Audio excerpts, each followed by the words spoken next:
выбрался.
Вчера только прочистил.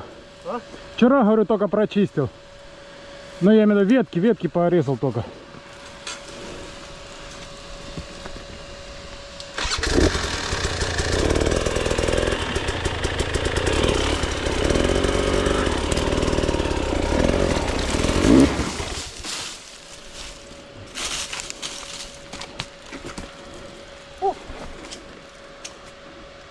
Вот так вот.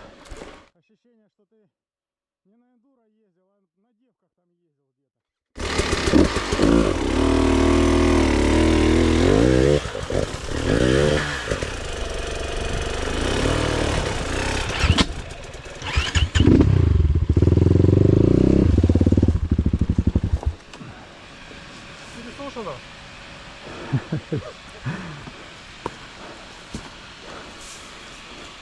Знаешь, как говорят, что мешает танцору?